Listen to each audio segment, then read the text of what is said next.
Yo soy el hijo de Toño y Adela, son los nombres de mis papás. Crecí en Costa Rica, en una zona rural, en una zona muy rural, tanto así que cuando era niño las calles eran de tierra y vi el asfaltado de las calles siendo niño. Mis padres, mamá de Nicaragua, papá de Costa Rica, comenzaron vendiendo comida y alquilando cuartos, una hostería. Entonces crecimos en un cuarto de hotel, es decir, ahí nacimos, nos desarrollamos. Yo viví por primera vez en una casa, creo que a los 14 años, fue cuando papá y mamá compraron su primer casa. Y lo más bello es que frente al negocio había una iglesia y también crecí en la iglesia, en las bancas de la iglesia. Y esa etapa fue muy importante para mí porque fue poniendo un fundamento. A veces los padres piensan que los hijos están distraídos porque corren, porque juegan, porque no ponen atención, pero en realidad esos valores van quedando en el corazón. Luego entré a la universidad, me fui a la capital, a San José, a estudiar leyes y al final de ese año, de ese primer año, la influencia de mis amigos y mi adolescencia fue haciendo como que me fui enfriando un poco, pero mi mamá mantenía la fe, la esperanza, la llamada tierna de van a ir hoy a la iglesia. Cuando estábamos en la universidad, mi hermano y yo, él estudiaba economía y yo leyes, y terminábamos en la iglesia los domingos. Y yo tenía un diálogo con mi hermano muy chistoso porque decíamos, qué raro, nosotros estamos apartados de Dios, pero terminamos yendo a la iglesia, porque la semilla estaba ahí. Me ocurrió un hecho de que a los 17 años fui a ver una película y me emocioné en la película, pero tuve una reflexión interna. No lo dije a nadie, solo fue que yo pensé cómo me emociono en una película y al pensar en mi vida no me emociona. Aunque yo tenía una adolescencia normal, tenía amigos, buena familia, Dios estaba cerca de mí, pero no tenía propósito, no me había encontrado conmigo mismo. Y al final de ese año, cuando terminé ese año de facultad, regresé a mi pueblo y viniendo por la calle una madrugada, Él me habla y me llama. Y dormíamos en la misma habitación mis dos hermanos, Rommel, Randall y yo, y yo caí de rodillas y le di mi vida a Cristo. Y lo primero que Dios me dijo fue, nunca más será aburrida tu vida. Y así ha sido desde entonces. Busqué un grupo de jóvenes en la universidad que luego lo lideré por 4 o 5 años, donde predicaba todos los días en el campus universitario, hablaba en los concursos de oratoria de la Facultad de Leyes de Cristo, hablaba a mis compañeros en las clases de filosofía del derecho de Cristo, y fui comprometiendo mi vida. Yo llegué a amar mi carrera, yo amaba mi carrera, estudiaba mi carrera con ilusión y poco a poco mi corazón fue cambiando. Y ahí me di cuenta que ya no estaba en la facultad mi corazón. Y al final de mi carrera, mi papá me preguntó una noche, vino de la provincia y yo venía de los consultorios jurídicos y me dijo, ¿qué pasa, hijo? Yo le dije, papá, le digo, ya no está aquí mi corazón. Y él comenzó a llorar, nunca lo olvido. Y me dijo, arrodíllate, me dice. Y dijo, si de todo lo que Dios nos ha pedido, nos pide tu carrera, es lo mínimo que podemos darle. y me consagró al ministerio. Y desde entonces me respaldaron. Y de ahí, Dios lo primero que hizo fue llevarme de viaje y nunca he parado. Esa ha sido mi vida. Luego me caso a los 25, cuando entré a pastorear, estaba recién empezando a pastorear, una iglesia muy joven. Y Helen y yo nos casamos, ella con 21, yo con 25, llenos de ilusión, de alegría, aprendiendo de la vida. Y nacieron nuestros 2 hijos, Daniel y Esteban, y ya ahora nos han hecho abuelos, ¿no? De 5 nietos. Y disfrutamos lo que hacemos. Daniel y Esteban ahora están con nosotros en Enfoque a la Familia, en el ministerio. Y ahora pensando en la tercera generación, que son los nietos. Entonces ya estoy predicando con mis nietos. Esa es mi vida, es muy sencilla, no es complicada. Y siempre decidí que quería tener una vida sencilla, es decir, dedicar mi vida a Dios. Y esa ha sido nuestra pasión.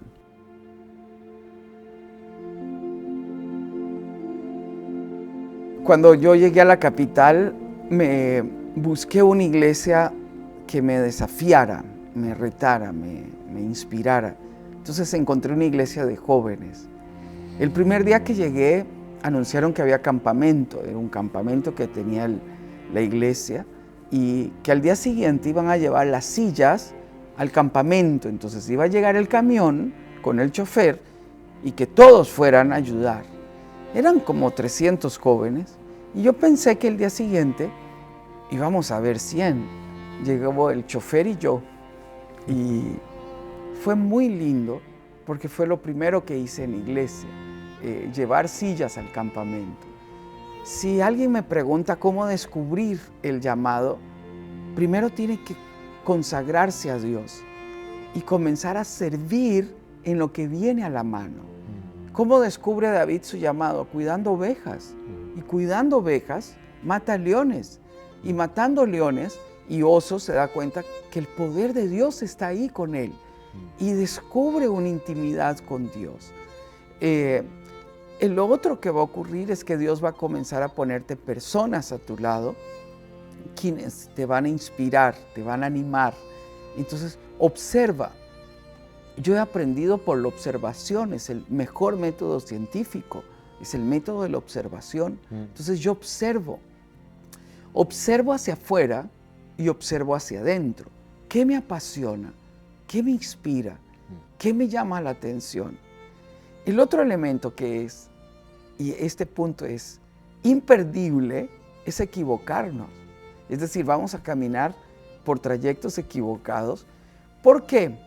Porque admirando a los demás, creemos que el éxito es parecerse al otro. El éxito es parecerse a uno mismo. Pero encontrarme conmigo mismo es un viaje de acierto y error, donde yo me equivoco y digo, no es por aquí.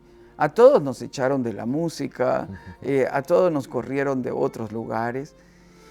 Y el último elemento, que es importante, creo que son 2 más, es descubrir lo que te apasiona, lo que te realiza.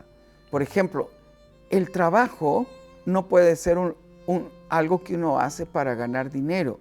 El trabajo es algo que uno hace para realizarse, para poner su pasión, su alegría. Y en segundo plano, ganas el sustento, ¿sí? Pero no al revés. Entonces, busca algo que te apasiona. Y el último es el llamado de Dios, que el llamado de Dios es esa voz interna donde Dios te habla y comienza a apasionar tu corazón, o por las naciones, o por los niños, o por los ancianos, o por los medios de comunicación, o pastorear, o evangelizar, o lo que sea. Pero no importa lo que hagas, siéntete llamado a hacerlo con pasión para Dios. Por ejemplo, mi hermano Rommel es dueño de una escuela colegio, tiene 700 estudiantes. Ese es su ministerio. Yo lo veo llorar con los papás, yo lo veo llorar por los alumnos, es su empresa. Pero donde quiera que esté uno, tiene que convertirlo en ministerio. Igual que José, Es decir, José lo venden como esclavo y termina haciendo ministerio como esclavo al punto que Potifar le entrega todo. Va a la cárcel y termina haciendo ministerio.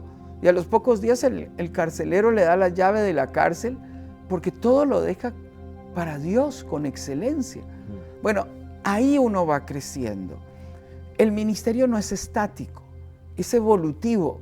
Es decir, pero siempre va a ayudarte a descubrir tus dones, tu llamado, tu pasión, y va a afinarse. Por ejemplo, mis profesores de la facultad, ellos decían que como abogado yo tenía mucho futuro en el campo político o diplomático, que era lo que me llamaba la atención en las leyes.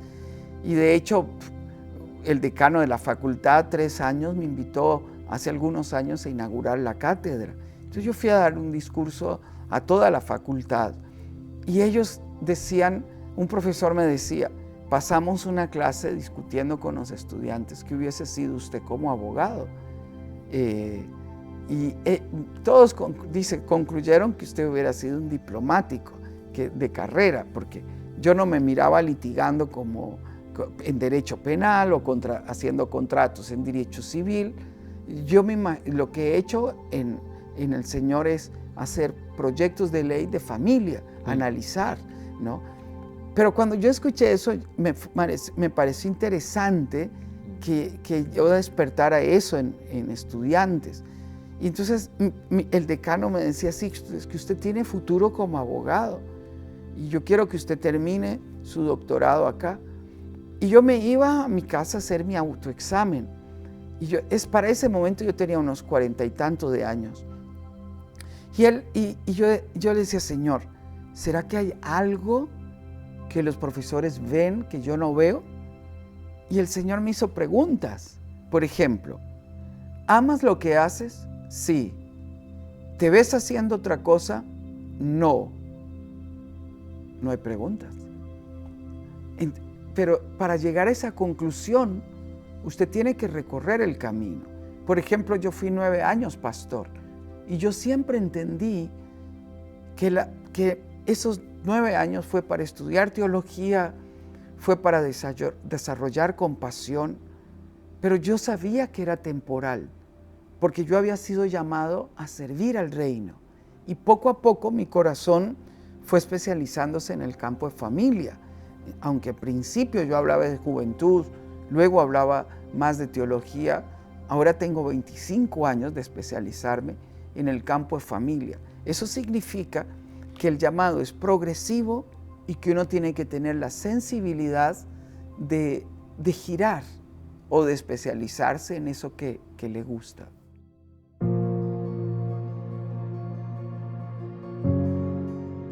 Yo entré a Enfoque a la Familia enseñando un programa de educación sexual.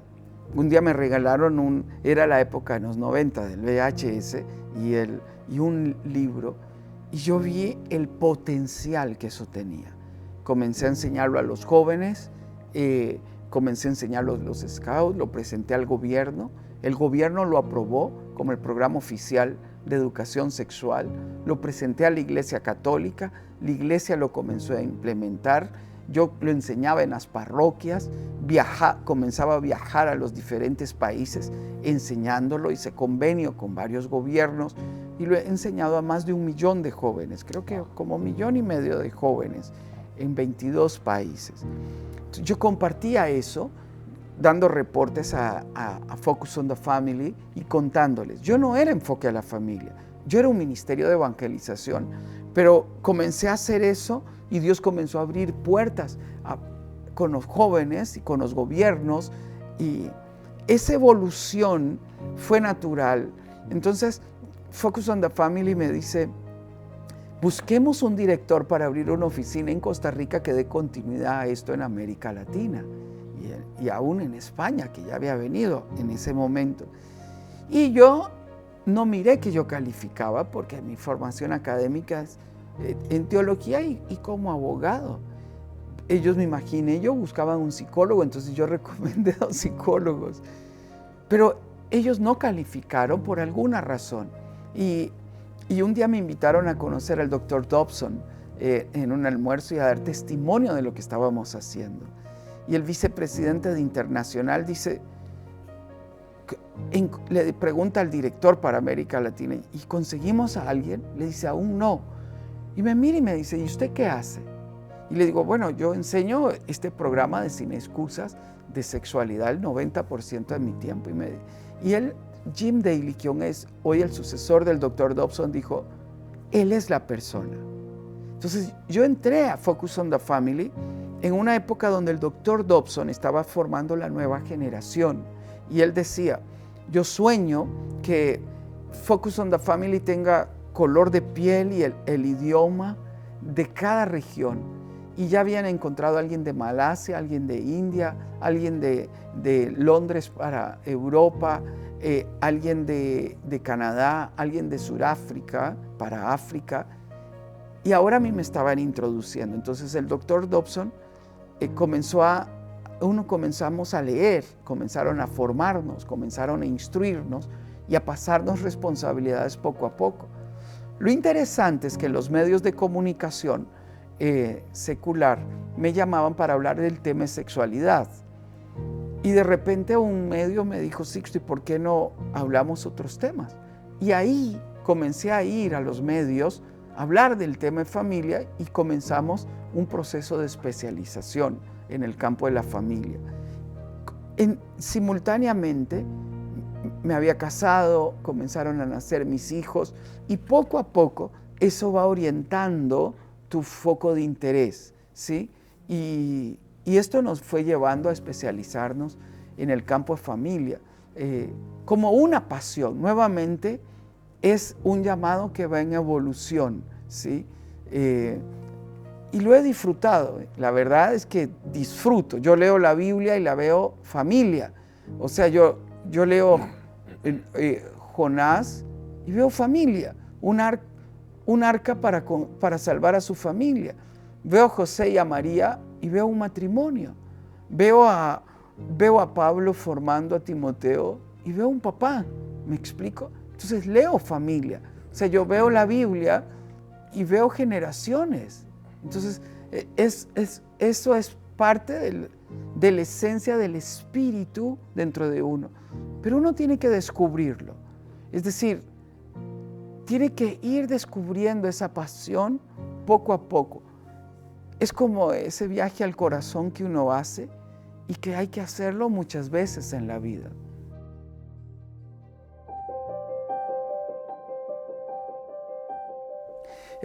Acabo de publicar 4 libros, que es una saga de libros pequeños, posterior a la pandemia, y fue muy lindo. El último, Cómo enfrentar momentos difíciles, surge precisamente de la pandemia, haciendo preguntas existenciales. ¿Cómo superar un desierto como este? ¿Cómo enfrentarlo? Y Dios me llevó a Jeremías y me dijo, dile a mi pueblo, le dice el profeta, que construyan casas, que sus hijos se casen, que tengan hijos, que construyan huertas, que no se detengan. Y esa fue la palabra que vino a mi corazón. Entonces escribí este libro, Cómo enfrentar momentos difíciles, que me emociona muchísimo. Escribí un libro pequeño sobre cómo tener el matrimonio que siempre he querido tener. Ese libro disfruté escribirlo porque es compartir la experiencia de 37 años de estar casado y de oír a miles de personas, ¿no?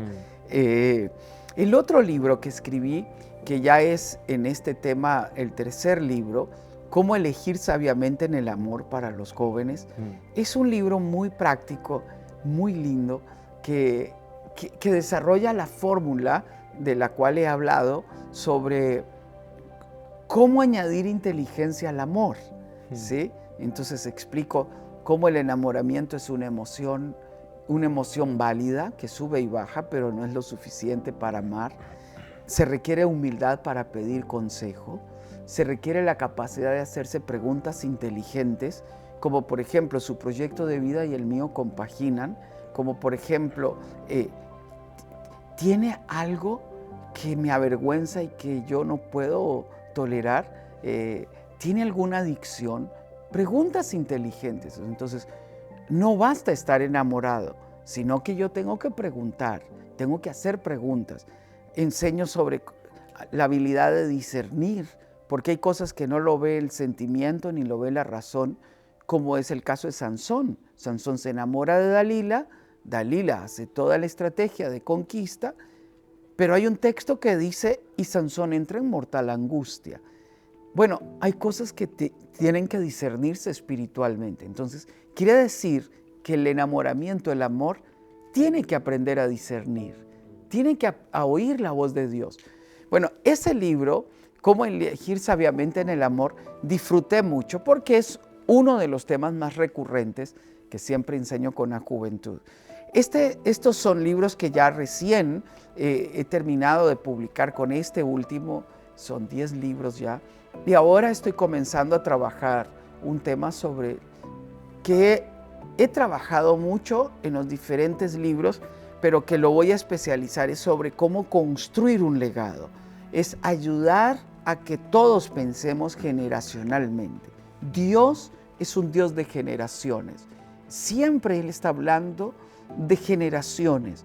Llamó a Abraham, salgo en pacto contigo, pero yo salgo en pacto con tu generación. Dios es un Dios de generaciones.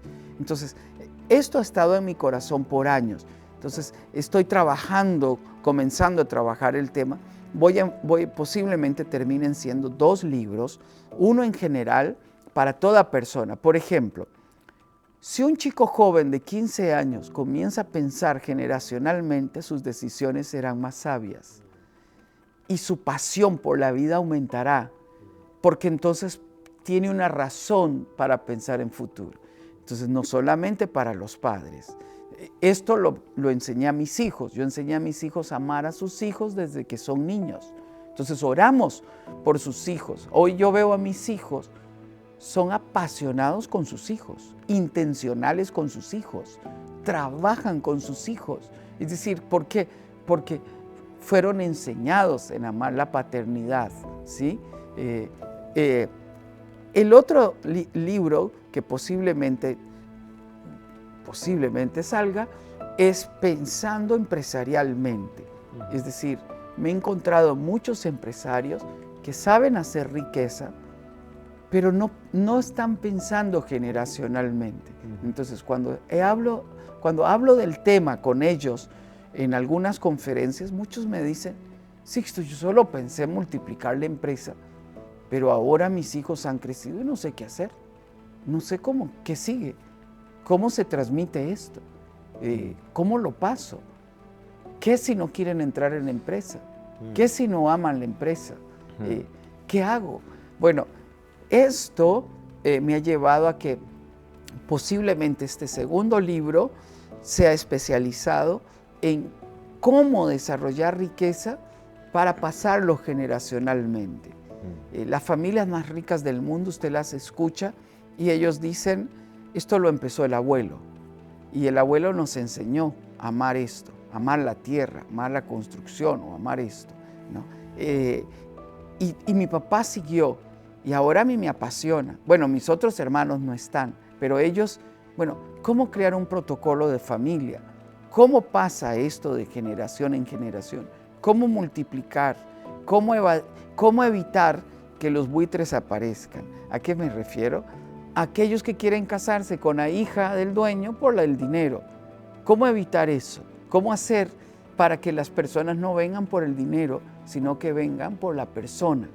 Bueno, eso es algo que estoy comenzando a trabajar y que va a ser una investigación posiblemente de unos 5 años, wow, para terminar en 2 libros, ¿no? Qué interesante. Pero eso me apasiona.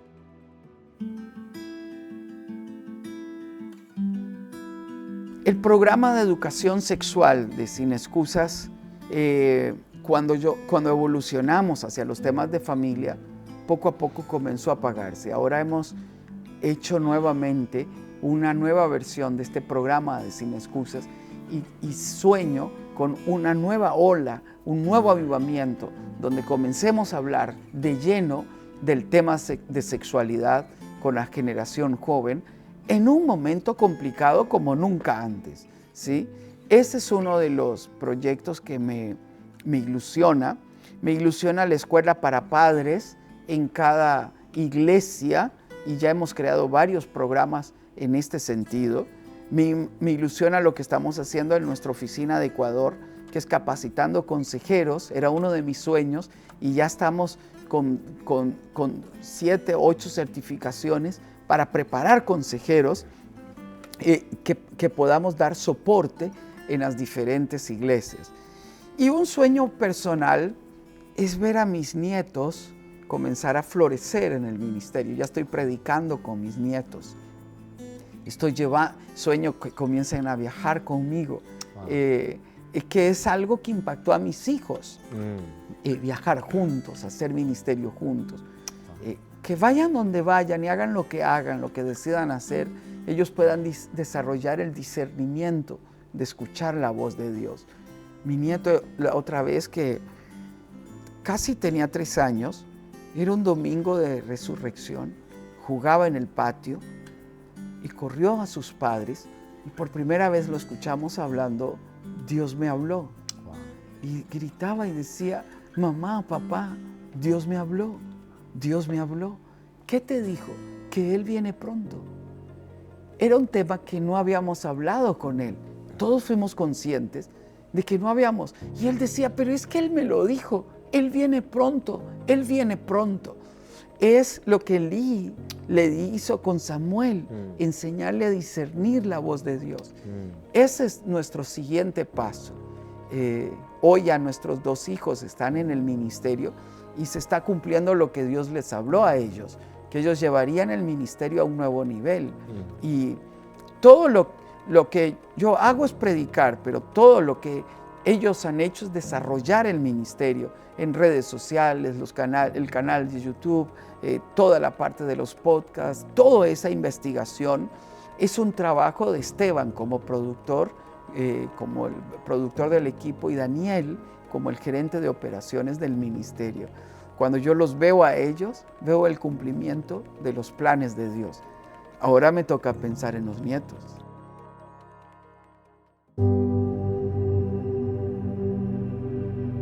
La familia y la iglesia han sido odiadas siempre por corazones heridos.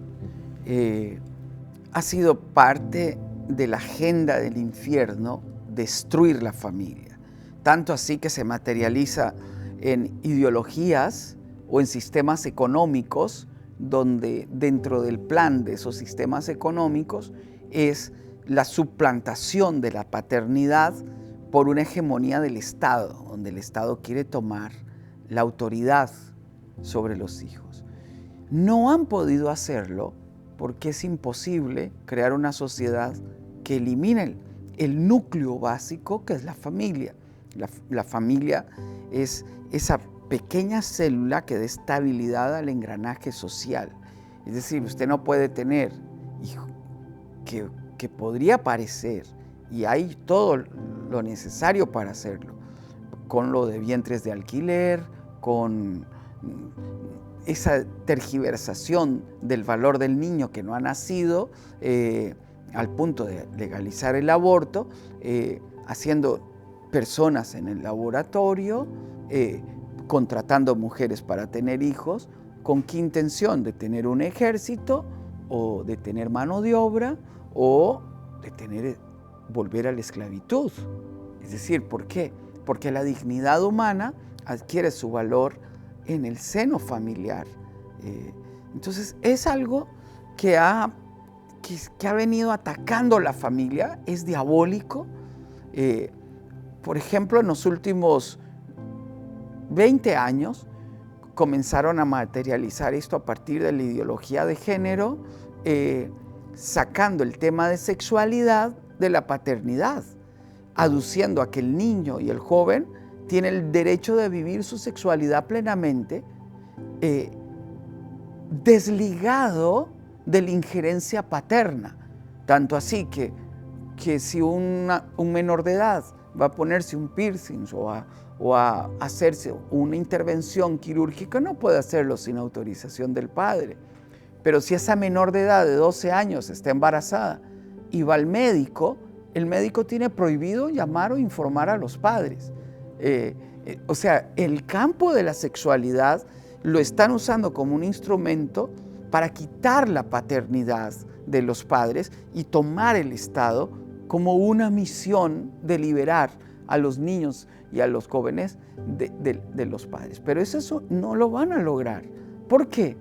Porque al final terminan viniendo a un apoyo emocional, a un acompañamiento psicológico, a sanar sus heridas al hogar. Entonces, nosotros no podemos renunciar a esto. Bueno, eso significa que los lazos familiares deben fortalecerse más que nunca. En el pasado teníamos el cine, la música, teníamos la educación, al gobierno. Todos hablaban de familia. Hoy todos están en contra de la familia.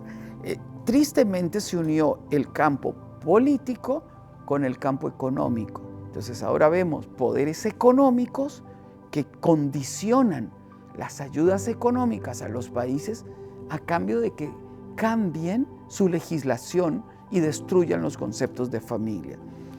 ¿Qué hace esto? Que la iglesia sea el único elemento relevante para formar el tema familia y que las familias sean más intencionales en formar a sus hijos. Una de las preguntas que me hacen es, ¿debemos tener hijos en este mundo tan malo? Y cuando yo hice esta pregunta al Señor, cuando Helen y yo nos casamos y pensamos en los hijos, un día en mi oficina Dios me habló y me dijo, yo necesito que ustedes tengan hijos porque necesito profetas para la generación venidera. Necesito líderes para la siguiente generación. Entonces yo entendí que nuestra misión como hijos de Dios es que las familias tengamos hijos, no viviendo con el temor de que van a crecer en una sociedad mala, sino comprendiendo que nuestros hijos son los Daniel, las Esther, los José, los Pablo, los Pedros de esta generación. Sigue vigente, podemos decir, multiplicaos, sojuzgad la tierra. Sigue vigente igual que en el Génesis, igual que en el Génesis. Por lo tanto, los buenos tienen que llenar la tierra. Uso un ejemplo político. Nunca lo he usado, pero es evidente. La comunidad árabe está llenando a Europa. Europa ni cuenta se ha dado. Y la comunidad árabe lo que ha hecho es tener hijos. El europeo ha dejado de tener hijos. Y esto es una forma de conquista sin una guerra. A menos que Europa despierte, Europa será una comunidad árabe como lo fue en el pasado. Pero nosotros tenemos que entender que si dejamos de tener hijos, nuestra cultura muere. Y alguien más vendrá a tomar nuestra cultura. Bueno, nosotros tenemos que entender que el multiplicarse sigue siendo un mandato bíblico. Claro, hay poderes económicos que quieren destruir la humanidad y eso es triste, habiendo legalizado el aborto, lo cual es una aberración científica, es una aberración ética, es una aberración jurídica, porque los tratados internacionales hablan de la protección de la vida desde el momento de la concepción. Es decir, no es que haya un animal que se convierte en ser humano, es un ser humano que evoluciona desde el vientre hasta su muerte natural. Pero el doctor te dice, aquí está tu hijo en el vientre, estas son sus manos, su cabeza, mire su sexualidad, podemos ver si es hombre o si es mujer. La embriología nos dice que hay un ser humano. Cuando los jueces, con temor de Dios, con ética y conciencia, vuelvan a la Suprema Corte, es decir, van a tipificar como delincuentes de lesa humanidad los que aprobaron el aborto hoy. Cuando la nueva generación despierte y vea que lo que hicimos fue darle valor a un discurso que no tiene fundamento ético ni científico, diremos que hicimos como se hizo en la Segunda Guerra Mundial. Por eso, no nos asustemos por este ataque a la familia. Lo que necesitamos es reforzar nuestra familia. Lo que necesitamos es entender que los estudios científicos de las mejores universidades del mundo están diciendo que nadie tiene más influencia en la vida de un ser humano que la familia. Y sigue siendo tan relevante como siempre lo ha sido. La familia se sigue definiendo igual que como la definió Dios. Es la unión, y su origen es la unión entre un hombre y una mujer que biológicamente son los únicos seres humanos de complemento perfecto capaces de reproducir. No hay otra forma. El término, por eso quieren eliminar la terminología de padre y madre. La madre, toda la terminología de la madre y del padre, uno tiene que entender que es fundamental en la construcción de una psiquis complementaria de un modelo masculino y de un modelo femenino, ¿no? Por ejemplo, se han hecho estudios sobre niños que han crecido en orfanatos o en centros de cuidado infantil que han sido abandonados. Un niño que nunca ha tenido una relación con un papá y una mamá tiene un anhelo genético natural de tener una familia. Y tienen el sueño de que un día un papá y una mamá vengan a adoptarme. Por más que quieran desfigurar el término familia, tenemos que volver a lo mismo. Una vez, en una Suprema Corte, me pidieron algunos magistrados cristianos que tuviéramos una discusión sobre esto, porque ellos miraban que ya venía en aquel momento la legalización del matrimonio igualitario y estas aberraciones que han venido. Y yo les dije, la construcción de la sociedad occidental tiene una construcción sobre el fundamento ético, moral de los valores judeocristianos. Si ustedes quitan el fundamento, ustedes no tienen nada. Entonces adoptan el pensamiento del relativismo moral. El relativismo moral tiene un problema. Es relativo, es líquido, es voluble. Entonces usted, si abre la puerta a legalizar el matrimonio entre personas del mismo sexo, mañana pueden venir 10 personas a casarse y usted no puede prohibirlo porque adoptó el relativismo moral, lo cual ya está ocurriendo. Número 2, y luego la aberración de padres casándose con hijos, y luego la aberración de adultos casándose con infantes, y luego la aberración de personas casándose con animales, y luego la aberración de personas casándose con objetos. ¿Por qué? Porque si usted quita el fundamento ético, usted desfigura la sociedad. Bueno, ya hemos comenzado a ver estos adultos que se visten de niña y dice, ahora tiene que respetarme porque yo soy una niña de 9 años. Pues quieres ir al kinder, bueno, tienes el derecho de ir al kinder. ¿Y qué pasa con los niños de verdad? Se van a sentir atormentados de ver un loco comportarse como un niño. O, ¿me explico? No tiene, o sea, hasta un niño lo entiende. Mi nieta está esperando a su hermanita. Los padres le explicaron que en el vientre de la madre hay una hermanita que viene y la niña toca el vientre y dice, ahí está mi hermanita. La niña lo comprende, lo entiende, la ama a su hermanita. Y cuando nazca su hermanita ya va a tener un vínculo con su hermanita. Eso es natural. Lo que no es natural es una moda y el péndulo va a volver al lugar correcto. ¿Quiénes van a jugar un papel importante? El Señor lo dijo, somos luz para ser puestas sobre una mesa. Entonces necesitamos crear una nueva corriente de misioneros, misioneros que vayan a la Suprema Corte, misioneros que vayan al Congreso de la Nación, misioneros que sean presidente del país y que formemos líderes que influencien la sociedad. Y no podemos rendirnos. Miren, Las casas de los cristianos serán faro de luz en medio de esta oscuridad.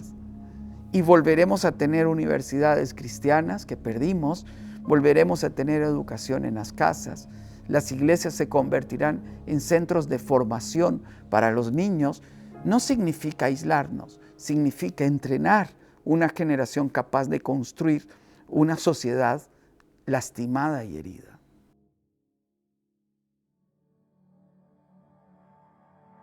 El respeto, la aceptación de que somos diferentes. Como lo he dicho muchas veces, el matrimonio es fantástico porque está hecho para decepcionarte. Es decir, usted se casa enamorado y se enamoró no de la otra persona, se enamoró de un ideal que tenía. Cuando nosotros nos casamos, descubrimos una persona totalmente diferente, con un cerebro diferente, con una química diferente, con una manera de ver la vida diferente. Y ahí viene el ingrediente perfecto del respeto.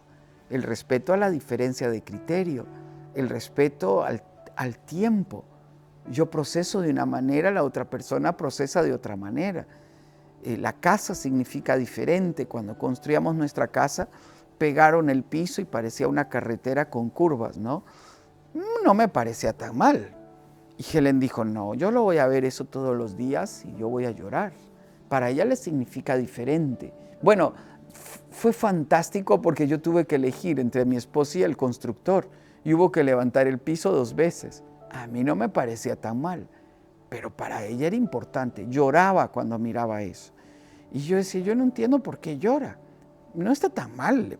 El constructor dijo, le ponen una alfombra. No, dice, yo compré esa cerámica primer nivel para que la cerámica se luzca. Yo no entiendo eso, pero ella es la líder en eso. ¿Por qué? Porque somos diferentes. Cuando llovía un poco, mis hijos me decían pequeños, ¿podemos salir a jugar? Pues claro. Ella decía, no pueden salir, se van a enfermar. Pero es que yo sabía jugar cuando llovía. Sí, pero se van a enfermar. Somos diferentes, me explico. Entonces es hermosísimo poder sentirme complementado por alguien diferente. Escribí un libro que se llama Cómo amarme y amar a los demás. La tesis de ese libro es que la capacidad que yo tengo de amar a los demás, incluido mi cónyuge en primer lugar, está directamente relacionada con la capacidad que yo he desarrollado de amarme a mí mismo. Esto nos ha llevado a la tesis de trabajar primero con la persona. Los problemas matrimoniales no estriban en las diferencias de la persona. Por ejemplo, yo crecí en una familia donde los cumpleaños no eran importantes. Entonces a mí se me han olvidado en el matrimonio varias veces el cumpleaños de mi esposa. Al principio ella se dolía y luego entendió que yo soy así. Entonces me ama siendo olvidadizo y me disculpa mis errores. Un día habían pasado como 22 años de casados y aquella noche, eran 6 de la tarde, 19 de abril, era nuestro aniversario de bodas y yo no me acordé. Y yo dije, mi amor, es nuestro aniversario de bodas. Ella me mira y dice, sí, como quien dice, todo el día lo sé. Y yo dije, uy, vamos a cenar. Y de una vez me contesté, no puedo, tengo que ir a dar una conferencia. Ella me mira con una madurez increíble y me dice, tranquilo, mi amor, yo sé que me amas. Vamos mañana a celebrar. Y yo miré a los ojos de mi esposa porque yo dije, ¿de verdad está tranquila o está disimulando? Ella estaba tranquila. Y cuando yo iba en el auto, camino a la conferencia, yo iba llorando. ¿Cómo no amar a Helen? ¿Cómo no amar a esta mujer que perdona mis errores? Es decir, soy Sixto Porras de Enfoque a la Familia que se le olvidó el aniversario de bodas. No hay nadie perfecto, nadie. Vivimos con personas imperfectas.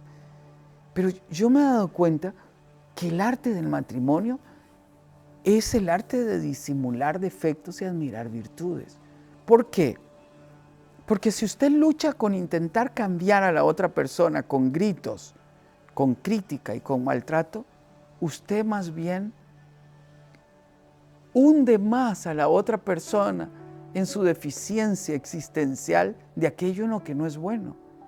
Pero si usted ama a la otra persona por sus virtudes, usted puede llegar a decirle a esa persona, y ustedes serán capaces de conquistar el mundo y de hacer mayores cosas que las que yo he hecho. ¿Quién lo dijo?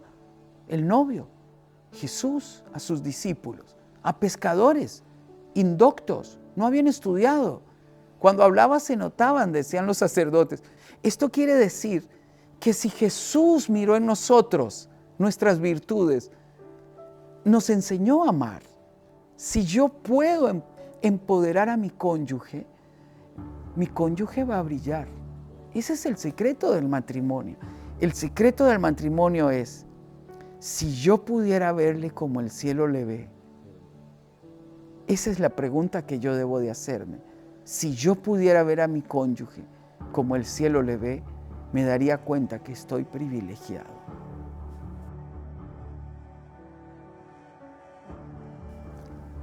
Cuando una persona dice que se acabó el amor, quiere decir que llegó una nueva chica a la oficina y le ha despertado emociones extrañas.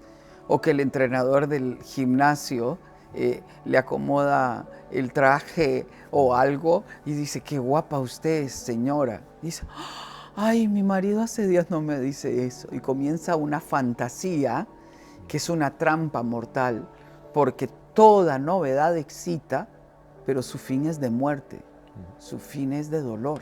Entonces yo no puedo caer en la trampa de la fantasía emocional, porque puedo enamorarme de cualquier persona. Entonces, cuando alguien dice, se nos acabó el amor, usted tiene que ser honesto. Ha quitado su mirada de la casa para ponerla en otro lugar, o se ha envuelto en pornografía, o cayó en la trampa, y vamos a decir que no hay nadie que le llame la atención, pero usted se acostumbró a tener lo que tiene y necesita pellizcarse para volver a valorar. Vamos a trabajar el tema. El amor no es una emoción. Si yo creo que el amor es una emoción, sube y baja, está y no está. Todos hemos pensado si nos equivocamos cuando estamos enojados, frustrados. Todos, seguro me equivoqué. Todos hemos pensado, ¿cómo hubiese sido si? Estarías en el mismo lugar que hoy. Porque con cualquier persona que usted se hubiese casado, va a vivir las mismas etapas que hoy está viviendo en su matrimonio. El amor es una decisión, una convicción. La decisión que yo tomé, un ejercicio de la voluntad, es un carácter activo donde yo conduzco mis emociones para permanecer en mi hogar. Cuando yo decido amar a mi esposa tal cual es, la veré bella, la veré perfecta, como dice el cantar de los cantares, sin defecto alguno. Viviré una experiencia maravillosa. Pero cuando yo decido volver mi corazón a casa, mi emoción se activa. A ver, los estudios que comenzaron a surgir hace unos 30 años sobre el enamoramiento, fíjate este dato, dice, el enamoramiento es una emoción que tiene una duración máxima de 2 años. Cuando comenzamos a leer eso dijimos, wow, entonces ¿cómo hacemos para que el amor crezca? Pero la Biblia nos habla de esto. No es una emoción. Yo decido amar, entonces yo conduzco mi emoción. Helen ya llegó a los 59 y yo a los 63. Yo puedo decirte algo. Cada año que pasa disfrutamos más intensamente nuestra relación y Helen está más bella que nunca. ¿Qué hace que Helen sea bella? Mis ojos. Son mis ojos los que la ven bella. Es mi corazón, porque elijo permanecer mi corazón en casa. Hay momentos donde ella me ha dicho, esta persona no me gusta como te escribe muy seguido, es que no me gusta. ¿Y qué no te gusta? Es que no me gusta cómo te mira, no me gusta. Ok, de una vez se pone una X, porque basta con que mi cónyuge vea algo que le desagrada para que yo corra en la dirección correcta. Pero si yo corro en la dirección opuesta, yo voy a despertar emociones. A ver, el hecho de que alguien se haya casado no significa que perdió su buen gusto. El hecho de que alguien se haya casado no significa que no pueda haber un cuerpo atractivo y que le llame la atención. Usted puede verlo, pero usted tiene que quitar la mirada y volver su corazón, su mente y su pensamiento a casa. Y usted tiene que elegir ahí. Si usted se emociona con ese que le hizo ojitos, con ese que tiene ese que es musculoso, porque nosotros empezamos con buenos músculos, con cabello, con todo, y luego los músculos entran en reposo, ¿no? Entonces, ¿usted cómo me enamoro con este que ahora tiene músculos en reposo? Viéndole con los ojos del amor, viéndoles con la ternura del amor, aceptándole como es, concentrándose en sus virtudes y disimulando sus defectos. Pero usted tiene que elegir ser fiel. Entonces, no basta un cuerpo hermoso. Una vez atendía una modelo con un empresario, el tipo bien hecho, empresario, exitoso, y ella una modelo, típico, ¿no? Que ella fue infiel, ¿sí? O que él fue infiel. Entonces yo les miro y yo digo, ¿cómo fue infiel si está casado con esta modelo? Es bella, es linda, tiene un cuerpo perfecto. ¿Cómo le fue infiel? No tiene nada que ver con quién usted está casado. Si usted está casado con un cuerpo perfecto, luego que usted se casa, viene la costumbre, y la costumbre hace que la emoción baje, a menos que usted conduzca la emoción. Como el salmista dijo, alma mía, alaba a Jehová. Usted ve los artistas, ya perdimos la lista de con cuántas personas se casan, porque el amor no es egoísmo, no es la popularidad, la fama, la belleza. No. Bueno, aquí mismo en España, Piqué y Shakira, ¿no? No basta con que te muevan las caderas de la persona más perfecta, que mejor mueve las caderas. No basta con eso, no basta con popularidad, no basta con dinero. No es eso, es fidelidad, es volver mi corazón a casa. Es fácil dejar de amar. Vea los defectos, piense que se equivocó y dejó de amar. Y eso solo significa que está poniendo la mirada en otro lado. Hay que volver el corazón a casa. No es fácil entender el amor, no es fácil. ¿Por qué? Porque las emociones te confunden. Y uno tiene que volver por convicción. Uno tiene que volver por la historia que hemos construido. Uno tiene que volver por todos los sueños que nos faltan por conquistar. Uno tiene que volver por los hijos que te miran. Entonces tienes razones suficientes para amar. Y cuando tú eliges volver y volver y volver, descubres dimensiones de amar que no se hubiesen descubierto si no eres fiel. Porque amar es morir. Es morir a tus deseos para hacer prevalecer lo correcto. Eso es natural que venga. En primer lugar, la rutina es fundamental porque nos permite tener una estructura y un orden. Entonces, la rutina, aunque nos va a llevar a la costumbre, a acostumbrarnos, uno tiene que mantener viva la ilusión de encontrarnos. Eso significa que yo tengo que ser atrayente. El problema del amor es que lo hemos querido obligar, lo hemos querido imponer. Tienes que amarme porque yo soy tu esposo. No. El amor es voluntario, es libre. Entonces yo todos los días debo conquistar, debo mantener detalles, debo elegir poner ahí mi corazón. El amor lo desfiguramos cuando yo lo malinterpreto. Si yo pienso que el amor, esta relación, no ha llenado los vacíos existenciales que yo pensé que iba a llenar, yo me desilusiono. Pero es que el amor, el matrimonio, no va a llenar esos vacíos existenciales, porque esos vacíos existenciales solo Dios puede llenarlos, y es algo que yo debo trabajar. La felicidad no es algo que mi cónyuge me otorga. La felicidad es una conquista que yo adquiero. Entonces, ¿qué puedo hacer para superar la monotonía o el aburrimiento? Yo tengo que encontrar plenitud y felicidad en mí mismo para añadir plenitud y felicidad a la relación. Entonces eso nos va a poner a que planifiquemos vacaciones, a que seamos creativos a la hora de amarnos. Por eso hay que leer sobre el tema de sexualidad, que no comienza en la cama, en la penetración, comienza en el beso, en el cuidado de los detalles, en arreglarse, en cuidarse. Pero ¿por qué me arreglo? ¿Por qué me cuido? Porque me amo. ¿Me explico? En botar los calzoncillos rotos, en botar todas esas cosas feas y añadirle emoción a la intimidad, añadirle besos, caricias, iniciativa. El que la esposa no espere que él adivine que ella se arregló para tener una noche romántica. No, ese caballero que tiene al lado, tienes que graficárselo, tienes que decírselo. Entonces, requiere iniciativa, requiere creatividad, requiere ingenio. Y si en algún momento entramos en crisis, ir con humildad a la consejería, a una consejería que nos permita revalorar.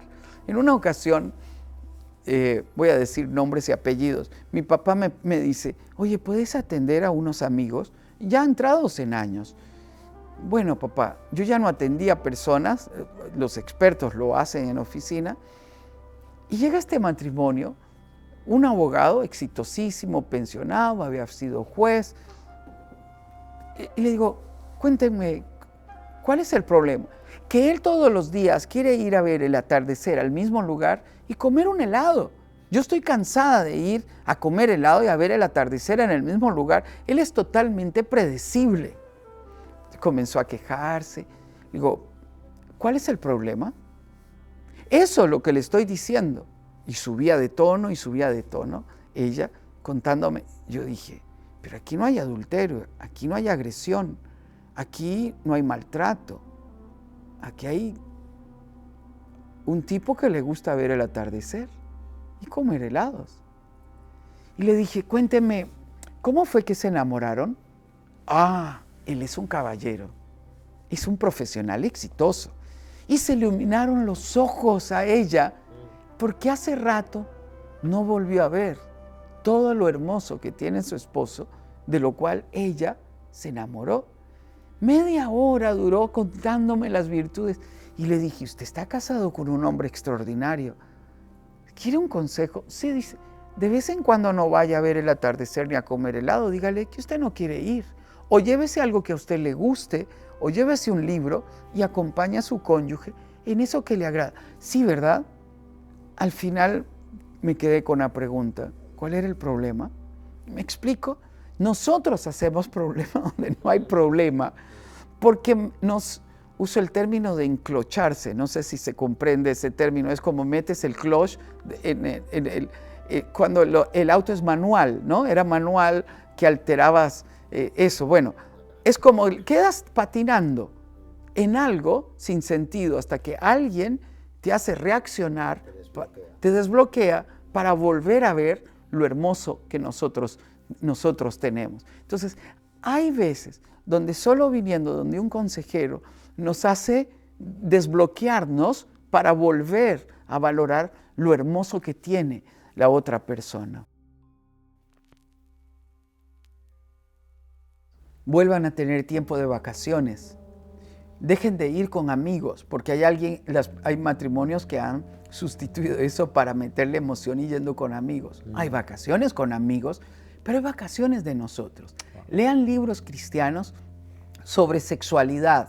El doctor Lehman es uno de los autores favoritos míos en el tema de sexualidad, que es cristiano. Te va a ayudar a tener emoción en nuestros encuentros sexuales. Entonces, en este campo hemos sido muy poco educados. Busquen, investiguen con matrimonios cómo han hecho ellos para mantener la alegría, la ilusión, la variedad. Esto es importante. Entonces, no pierdan la capacidad de aprender de otros sobre cómo lo han logrado.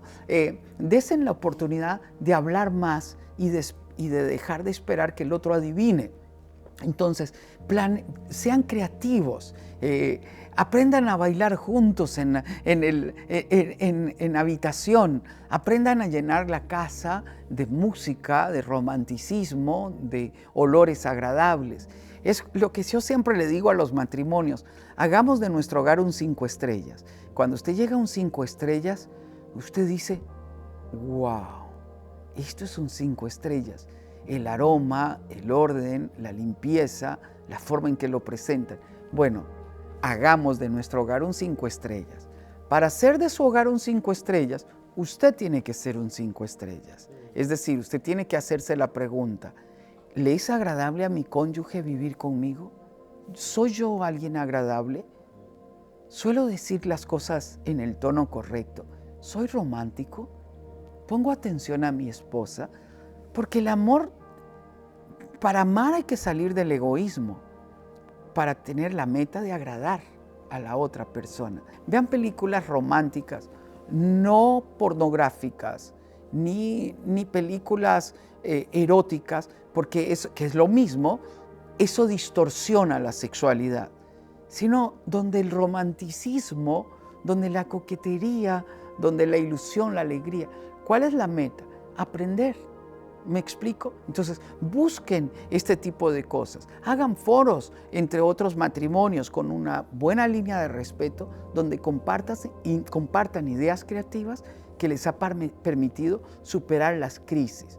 Todos tenemos momentos altos y bajos. Entonces, cuando hay esos momentos bajos, hay que dar comprensión, hay que llenar de creatividad, hay que esperar. Hay momentos hormonales, ¿no? Por ejemplo, periodos entrando entre los 40 y los 50, son momentos donde se requiere la participación del doctor porque lo que estoy enfrentando son elementos hormonales que necesitan complemento, ¿sí? No hablo de la crisis del varón de la mediana edad porque científicamente no existe. Lo que existe es un elemento social donde uno necesita soltar que ya no es joven, sino que es adulto, ¿no? Entonces, la crisis viene cuando yo me niego a mí mismo y tengo que entender que yo debo realizarme, no buscar aventuras para que me hagan sentir emoción, sino descubrir emoción en este quién soy yo para traer realización a mi vida, y esto trae conexión con mi cónyuge.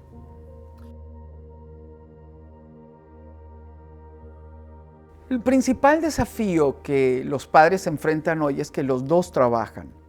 Ese es el principal desafío y eso significa que se reduce el tiempo para estar con los hijos. Entonces los padres tienen que ser intencionales, que la crianza, la educación, no se puede entregar a un centro educativo o a alguien más que lo haga. Debe ser nuestra prioridad. Lo ideal sería que papá trabaje y mamá puede invertir más tiempo en casa. Pero si los dos trabajan, los dos siempre, no importa, trabaje o no trabaje, tenemos que involucrarnos intencionalmente en la crianza de nuestros hijos, en el abrazo, en instrucción, en formar valores, en crear una cultura de familia agradable. Ese es el principal punto. Alguien podría decir, el principal punto es la amenaza de las ideologías que hoy están imperando en la sociedad. No si hay una educación fuerte. No si nosotros estamos presentes en la vida de nuestros hijos. El otro elemento son los elementos tecnológicos. No se permiten ni celulares ni tablets antes de los 12 años. ¿Por qué? Porque hoy tenemos en los celulares y en las tablets un elemento adictivo que está creando problemas visuales, problemas de sueño, problemas alimenticios, problemas de obesidad, problemas de ansiedad y síntomas de depresión. En niños, porque le estamos dando un elemento electrónico desde muy temprana edad donde ellos no saben manejarlo.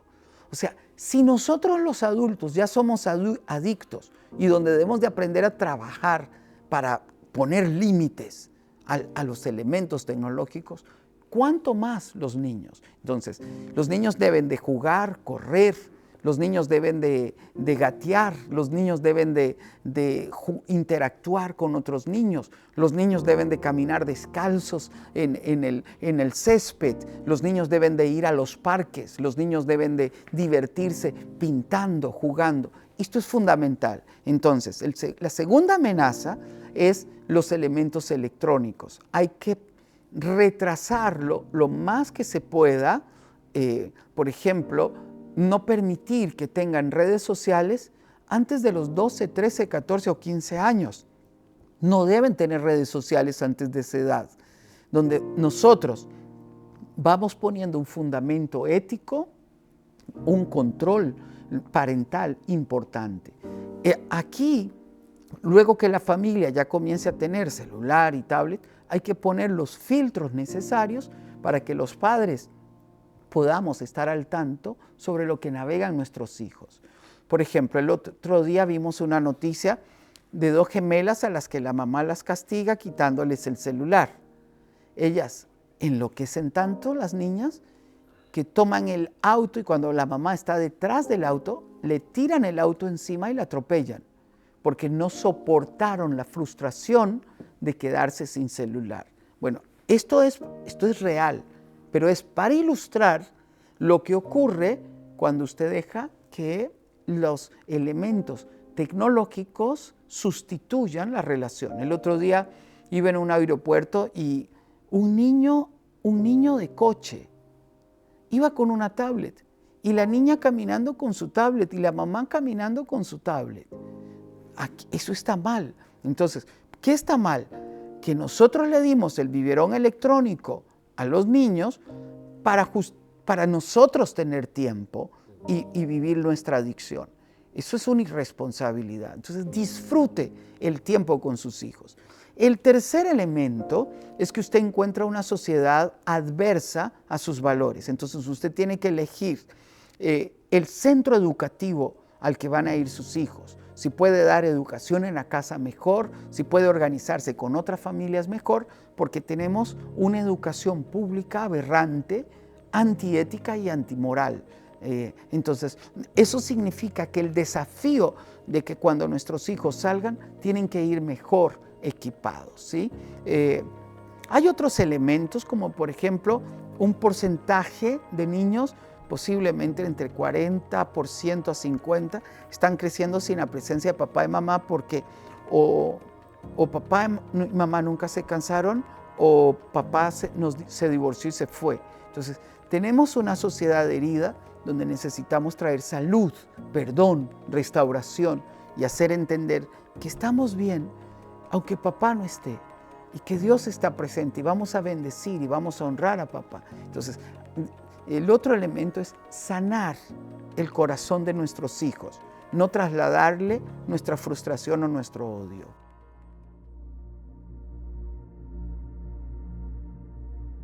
El equilibrio entre límites y la autonomía siempre es una discusión entre esposos de correr el riesgo, de no correr el riesgo. Esto es interesante, te voy a explicar algo que es científico. Y comienza desde cuando lo leímos, comienza desde las relaciones sexuales. El hombre penetra, la mujer retiene, ¿sí? El bebé nace en el vientre de la madre. La mamá da pecho y abraza. La mamá va a tender a evitar el riesgo, la mamá va a tender a la protección o a la sobreprotección. El hombre está diseñado para ir afuera, para trabajar. Teníamos que cazar, teníamos que pescar para traer el alimento, teníamos que sembrar, teníamos que esperar. Entonces, hay entre los dos elementos un complemento perfecto que nos ayuda a venir al equilibrio.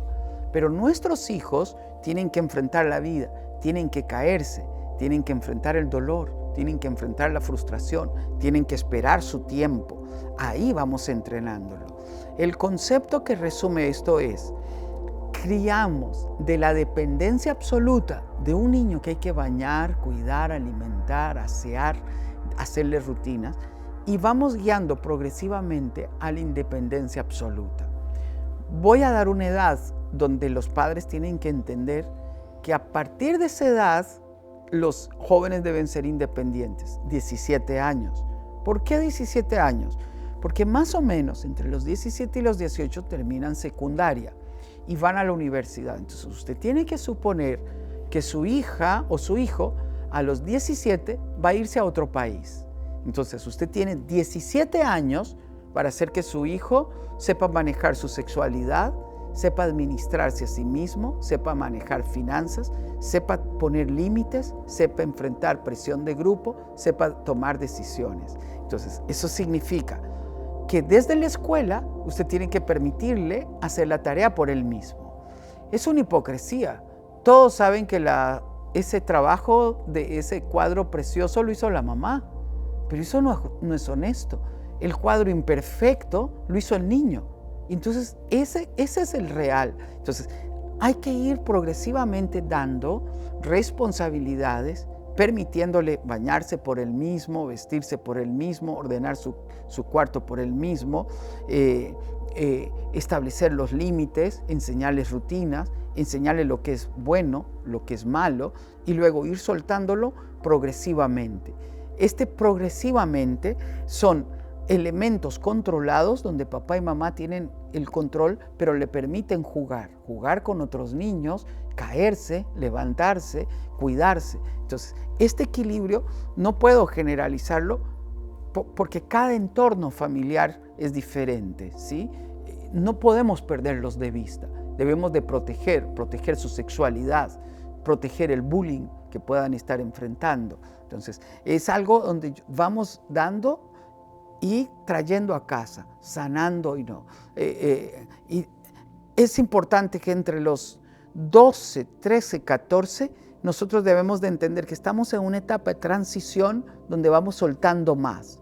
Llegan los 15, donde el joven se cierra un poco porque se comienza a encontrar a él mismo. Tiene cambios hormonales, donde él ya tiene que estar preparado, donde le hablaron de sexualidad, de primera eyaculación, donde le hablaron de primera menstruación, donde le hablaron de que a partir de ahora eres capaz de ser mamá y papá físicamente, pero emocionalmente estás listo, intelectualmente estás listo, y económicamente estás listo a tus 15 para hacer, ay papá, ¿cómo se te ocurre? Bueno, liga todos estos elementos, mi amor, para que al crecer puedas elegir cuándo ser papá.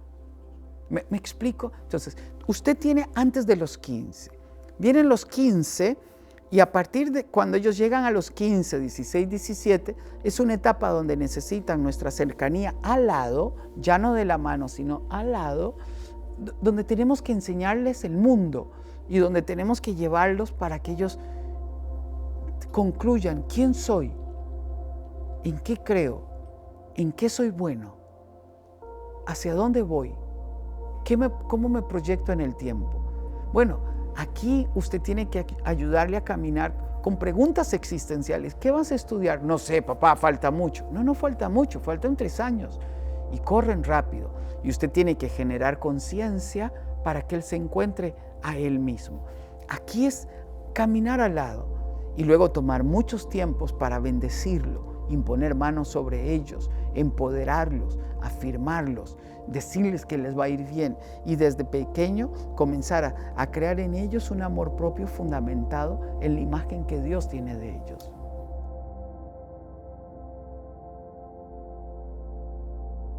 El problema de los padres y de la iglesia es que manejamos estos temas como tabú, nunca los hablamos. Entonces hay que ponerlos sobre la mesa.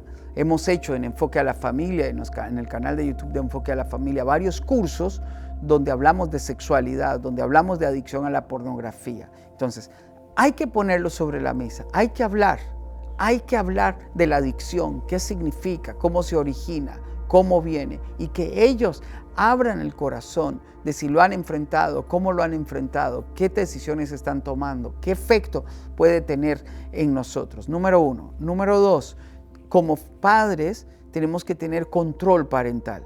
No, esta es mi privacidad. No, mi amor, en internet no hay privacidad. Y no es por ti, es por lo que está al otro lado de la internet que va a tratar de atraparte en alguna adicción, que esa adicción en el fondo lo que es un comercio. Entonces, tú tienes que tener cuidado y vamos a controlarnos todo. En tercer lugar, yo soy el primero que debe dar cuentas. Entonces, hemos encontrado muchos niños y jóvenes que han entrado en pornografía porque entraron en la computadora o el celular del papá o de la mamá y ahí abrieron el acceso a la pornografía. Entonces, yo mismo, como hombre, como líder de la casa, y mi esposa debemos de dar ejemplo de rendir cuentas entre nosotros. No pueden haber claves secretas, todos vamos a controlarnos entre nosotros qué navegamos, dónde navegamos. Por ejemplo, en Enfoque a la Familia, parte de nuestro contrato de trabajo es que toda nuestra navegación en Internet está siendo con rendición de cuentas. Y si yo entro a un sitio pornográfico, va a saltar alarmas en nuestro departamento de tecnología y yo pierdo mi trabajo. Esa regla me parece fascinante porque te pone un control externo donde tú sabes que te están controlando. Y eso es maravilloso. ¿Por qué? Porque la tendencia al mal es natural al hombre caído, que lo luchamos nosotros. Entonces, cada uno debe tomar sus medidas preventivas. Uno tiene que entender que debe comenzar por nosotros mismos, de rendir cuentas. 2, establecer las normas claras en la casa sobre el tema. 3, hablar del tema abiertamente. Entonces, tanto los padres como la iglesia son los que deben de hablar el tema abiertamente de la pornografía, cómo se origina, cómo nos accede, cómo nos va a querer atrapar, qué efecto tiene la pornografía en nuestra psiquis, cómo altera nuestra forma de pensar y crear también para las personas que ya tienen esta adicción grupos de apoyo donde puedan haber el diálogo necesario para que juntos podamos salir adelante. Pero como dije al responder esta pregunta al principio, es un tema tabú. Y entonces lo dejamos a que cada uno lo enfrente por sí mismo y van a hacerlo con muchas falencias. Por eso es importante, tal y como lo has hecho, poner el tema sobre la mesa, hablar del tema y trabajarlo como familia y como grupos sociales, ¿no? Grupo de niños, de jóvenes, de adultos, para que no se quede en algo que atrapa en oscuridad y en el silencio, sino que se quede como algo donde nos educamos, aprendemos y nos cuidamos mutuamente. La elección de con quién casarse es una elección que tiene que llevar mucha sabiduría, porque es una elección para toda la vida. Es mi compañera o mi compañero de vida, es la madre de mis hijos, es con quien vamos a trascender. Por lo tanto, nunca puede ser una elección rápida, nunca puede ser una elección emocional y nunca puede ser una elección en oculto, por ejemplo. Es importante que nosotros entendamos que la elección siempre nace con el enamoramiento, con esa atracción de alguien. Usted se enamora de un cuerpo, pero se casa con un carácter, con costumbres y hábitos. Por lo tanto, cuando usted se enamore, y es el consejo que hay que hablarle a los jóvenes, conozca a la persona. No apresure una relación romántica. No la mantenga a la distancia, porque entre más distancia hay, más idealización hay. Y aquí es importante que nosotros nos acerquemos para poder conocer auténticamente a la otra persona. En una ocasión, alguien me dijo, conocí a alguien en internet, hablamos todos los días, nos amamos, es alguien extraordinario, maravilloso, y me pide un consejo. Yo le dije, tú no le conoces. ¿Cómo no? Hablamos todos los días. No, usted conoce una versión idealizada de esa persona, la que yo proyecto en internet. Usted no conoce su entorno, no conoce su familia, no conoce sus hábitos, sus costumbres. Y ella me insistía en que sí le conocía y que iba a venir a verle.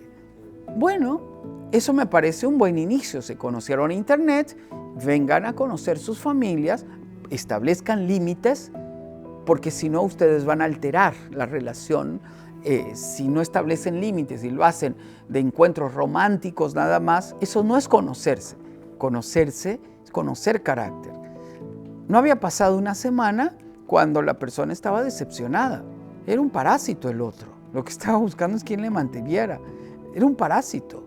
En otra ocasión, otra persona, 30 y resto de años, una experta en tecnología, termina un amor romántico, alguien le consuela en internet al otro lado del mundo, una persona experta en conquistar, y un día me dice, me estafó, ¿cómo me estafó? Dice, quedamos de vernos, él iba a viajar para conocerme, en su trabajo no le habían pagado, entonces él quería hacer la compra ya de los boletos y de las reservas, entonces me pidió que si podía hacerlo con mi tarjeta, y como ya teníamos un año de hablar, de conocernos, me estafó $10,000. Es decir, ¿conozco a la otra persona? Entonces, yo tengo que tomar tiempo para conocer su entorno, conocer su familia, conocer su carácter, su sentido de responsabilidad, porque con eso yo voy a vivir. Entonces, hay una fórmula que he diseñado y que lo pongo en el libro de cómo elegir sabiamente. Enamórese, claro, enamórese. El sentimiento es válido, es importante, pero luego tome tiempo para conocerle. Antes de empezar un amor romántico, sean amigos, porque en el matrimonio terminamos siendo los mejores amigos. Entonces, amigos, tenemos temas en común, dialogamos nuestro proyecto de vida. Cuarto, haga preguntas inteligentes. ¿Me conviene? ¿Tiene equilibrio emocional? ¿Tiene alguna adicción peligrosa? ¿Tiene alguna intención oculta? ¿Cómo es en su relación con su familia? ¿Cómo fue en sus relaciones anteriores? Hágase preguntas que le ayudan a construir mejor el panorama. Quinto, pida consejo. Es decir, nos gustamos, nos atraemos, estamos enamorados. ¿Qué piensa, pastor? Vayan donde sus padres, hablen, conozca a su familia. Usted se enamora de una chica, pero termina casado con una familia también. Su familia es tu familia ahora. Y tienes que entender que yo voy a amar a esa persona, pero voy a amar a todo lo que ella ama. Y en sexto lugar, pida a Dios discernimiento. En una ocasión un papá me dijo, ese chico se le está acercando a mi hija por el dinero. Y yo ya lo investigué. Es un tipo que viene de una familia mafiosa y lo único que quieren es el dinero. Y yo se lo digo a mi hija y mi hija me recrimina, me dice que yo no lo conozco, que él es perfecto, que él es guapo, que es inteligente, que me trata con todo. Dice, pero yo ya le expliqué, no tiene un trabajo conocido. ¿De dónde saca esos autos? ¿De dónde saca para invitarte? Es alguien involucrado en el narcotráfico. Pero mi hija se ha enamorado locamente. Ahí no se logra ver, solamente el discernimiento. Entonces, yo animaría a que los grupos de jóvenes hablen de este tema, aprendan a discernir los momentos de peligro. Por ejemplo, una chica en una iglesia me dijo, lo encontré, es perfecto. ¿De veras? ¿Perfecto? Dice, sí, dice, es perfecto. Dice, bueno, dice, solo tiene un defecto. ¿Cuál? Es casado. Ah, solo un defecto tiene, ¿no? Y yo le dije, pero eso es un capricho. Le digo, te voy a enseñar la diferencia entre amor y capricho. El capricho es cuando la emoción domina y yo separo la razón, la sabiduría. No puedes dejarte llevar. Dice, no, dice, pero me ama tanto que va a dejar a la esposa por mí. Es un capricho, tú estás cayendo en una trampa y mañana él te va a dejar a ti por otra. Porque ese es el principio en lo que te está diciendo. Pero no, él me ama, es diferente. Está encaprichada, ¿sí? Es donde la emoción domina. Si ella no se abre a la consejería, va directo a un barranco, a un lodazal, va directo a una historia de dolor y va a destruir otra familia. Bueno, ahí es donde yo necesito entender que no basta consentir. Tengo que tener la humildad de tener el corazón de un discípulo. Jesús. Y en escuela, el niño que enloqueció de amor, alguno de esos libros que me atrapó. Y el Dr. Dobson. Hay unas películas románticas que Helen y yo vemos de una escritora, pero me gusta el romanticismo. Soy un romántico de naturaleza y ese es el género que me gusta. El que no me lleva a conflicto emocional tenso. Encontrarme con Dios y conmigo mismo. Pablo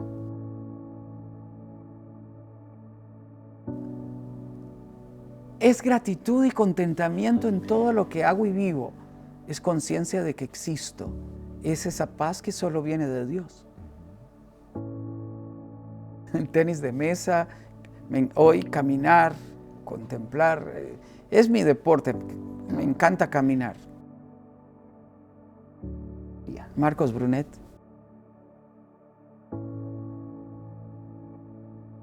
Dormir.